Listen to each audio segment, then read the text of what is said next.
It was crazy. Everywhere. We were just in Germany, in sweltering, and then we did a festival. First show on this run, we did a festival in Barcelona. Yeah, I know and that. I honestly thought I was going to die. Like the second song, I got tunnel vision, like on stage, because I'm pushing all the time, and the stage was like 120 degrees. Really? And about the second song, I just had tunnel vision, and the whole time I'm like, I'm gonna fucking pass out. I'm just gonna pass out, which could be cool. We could get some really kind of cool press out of it. Right. John Corabi dies on stage. Awesome. He was a good bloke. John, basically, what happened today? I want to just follow up on what we did before. I was hoping I will have you again. Okay. So, a couple questions I have before. The last time I did the interview with you in Manchester, let us see. In April, did you expect that the tour will be so successful?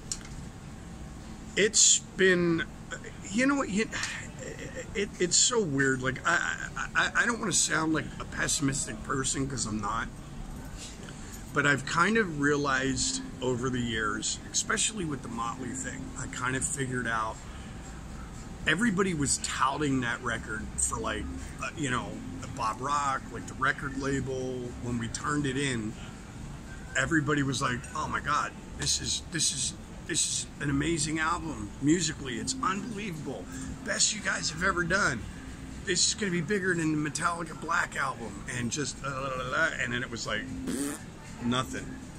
You know what I mean? So I've just kind of resolved myself to the point where I go, all right, for me, I need to write the best lyrics I can write. I need to write the best song that I can write. I need to go into the studio and do the best performance I can. And then once I turn it in, I'm like, I just, you know, because you can do everything right, there's still a lot of luck involved. It is. There's something magical has to happen between the band and the universe and the audience and the fans all around the world. You know, so I don't expect anything. You know, now the UK, so far since April, we've been unbelievably blown away at, like, I mean, I think every show on the last run in April was sold out before we even got here. Yes. And a guy was telling me today, I don't know, there's somebody from around here, he said, dude, this show sold out in like 15 hours. It was sold out in less than a day. Yeah. So that part blows me away. And I'm happy about it. You know what I mean? But I don't, at that, I just kind of do my thing, you know, just point, that's where you need to be. Okay, I'll go there and I'll do the best I can, and then I don't expect anything at that point. Because I think that's where you get emotionally crushed. Right. When things don't live up to your expectations. Right. So I just walk in and I go, I did the best I could, and you just keep my fingers crossed. You know, I was very surprised, by the way. You know, this is a very small town in the middle of nowhere. And actually, when I saw, you know, you actually opened this for the tour, I purchased the ticket myself straight away. And I realized I want to buy a ticket for my wife. And the ticket was gone the next day. That's crazy. So, yeah, know, and it's unbelievable. It's weird. Really... Like, we did play. I didn't remember it, but we played here on our first tour that I did with the band with Richard and Dizzy. Right. Because I didn't remember. I go, man, I don't think I've ever been here before. And then Marco reminded me. He goes, yeah, dude, remember? It was towards the end of our run, probably November, December. Right. It was freezing cold. We went on stage. We played. And then we came up here to change real quick and do a signing. And the walk from the door there to there, we were like, fuck, it's freezing.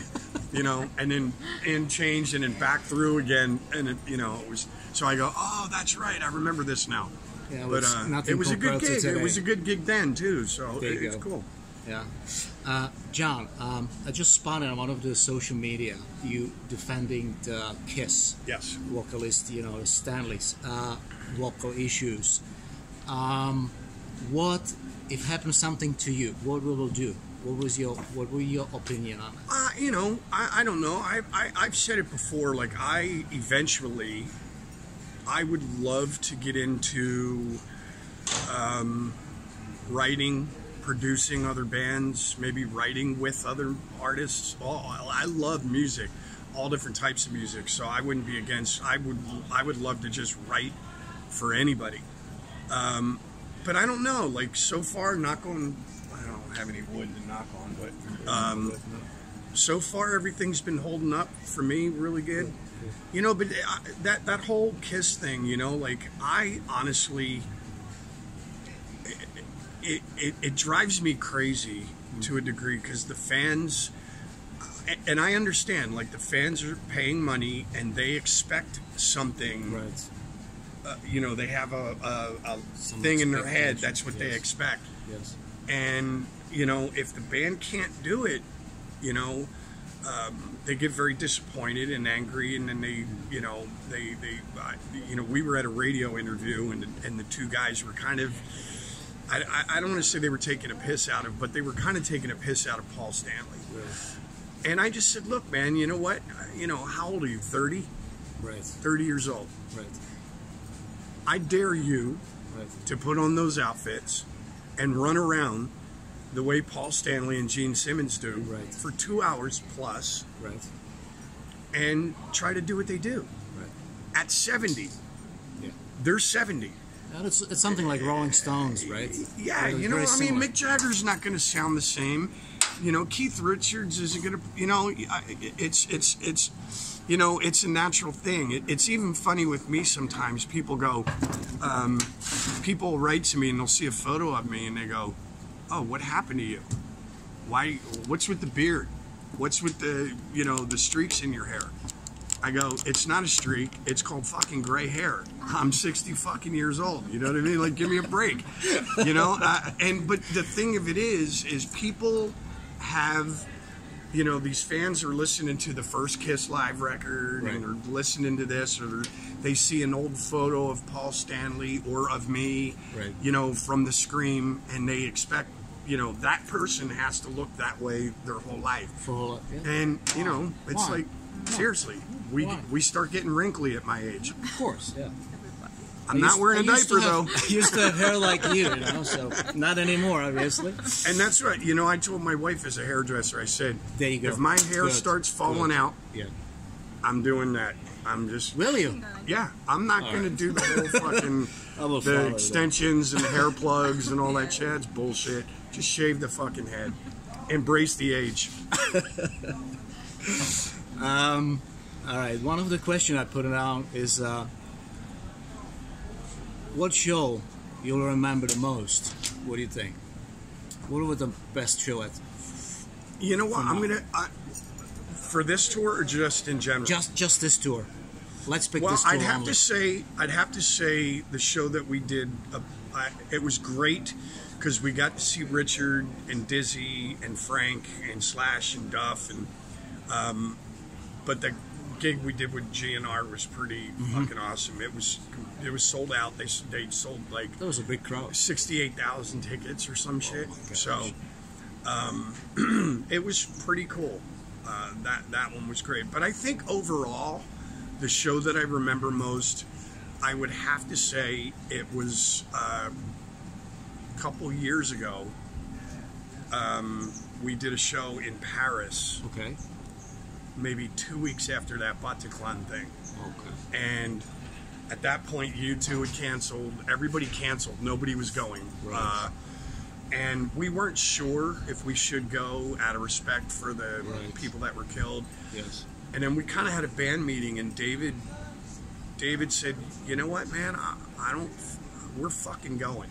Yes. You know why? Because if we don't go, they win. And so we're going. So we went and we played, and we weren't really sure. Like, it was still a fresh wound, you know what I mean? So we were like, fuck, is anybody even going to come tonight? You know what I mean? Right. And we walked into that place. It was a small club, you know, maybe 400, 500 people, a small place. Yes. And it was completely packed. And we went on stage, and I could look out, and there was just people in the audience crying. They were so grateful that we did come. Really? And then this guy wrote to me a couple weeks later, and he said, "You guys are my heroes. Thank you for coming. Paris needed music." And he's like, you know. But then he told me that he was one of the hostages Really? in the club that night. And so I wrote him back and I said, "Dude, like, you're my fucking hero, because I can't even believe you even thought about going to another show." Yes. 2 weeks later. Yes. So that show is always kind of stuck with me, just because of the, you know, Because of the whole thing that happened. You know what I mean? It was pretty intense. John, we always see you on an airplane. You know, you always have those cool pictures. Are you guys on a plane, or you just? David does. Really? David's a pilot as well. Oh, really? Yeah, he could. He's funny. I want to kick him in the balls sometimes because he's just like, "I'm sorry, I said it." Yes, he's good at everything. You know, like, he's a very successful businessman. Yes. And he put this band together. He's great at that. And then you see these photos. He's like, you know, he does that. You know, the little planes that do the stunts and they go around the poles and they race. Like, he does all that shit and all the stunt stuff. Does that really?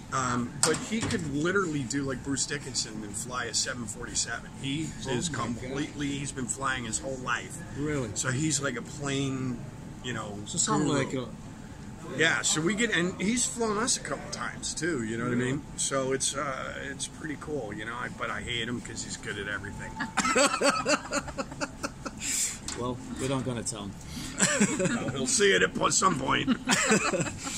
John, did you have any problems with the security on the tour, or stalkers, something like that? Did you experience anything like that? You know, it's funny. Like, we always kind of. I do. I don't know what it is. Like, I always get hassled by border crossing. I don't know. Maybe it's the way I look. But, you know, it's funny. We were just talking about it. Even, like, in America, when I do solo shows, I'll go up to Canada quite a bit. And I'll cross the border into Canada, and it's always a 2 or 3 hour thing. I get pulled into a room. They go through my suitcase, whatever vehicle I'm in, driving, whatever. They go through every inch. They bring dogs on, and then I go. Yes. And then I turn around and I come back into my own country, and it's the same fucking thing. Really? Like, oh yeah, it's ridiculous. So no stalkers. No. All right. I already asked you this before, but I'm not gonna ask you again. So. What question I should never ask the rock star or rock bands? We already had this before, so I'm not going to ask this. So, well, we'll pass. Any last word before we go? Well, I just, you know, honestly, I just want to thank the fans here in the UK. You know what I mean? It's just, like I said earlier, they're just completely exceeded all expectations. The fact that we're selling shows out in less than a day, our whole last run was sold out. I know the response for these 3 shows that we're doing now, and then it's been unbelievable. It's been so good. We're coming back again in November and December. Really? Yeah. So it's totally exceeded our expectations, and I can't thank them enough. You know. Well, your music is very catchy, and it's really those 70s, 80s, you know, kind of rock and roll kind of thing. It's cool, you know. But I don't. It's funny. Like, I have always had some kind of weird relationship with England. Even my first record, The Scream, Okay. when we had a bunch of press from here come over to America, do a few shows. And the reviews and the write-ups we got were just insane. Like, they were kind of touting the band as like a cross between Led Zeppelin and Guns N' Roses.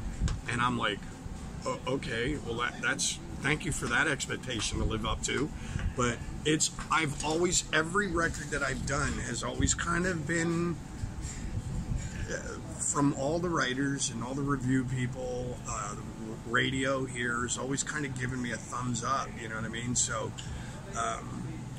but again, like I said earlier, I have I just do my records, Right. pray for the best.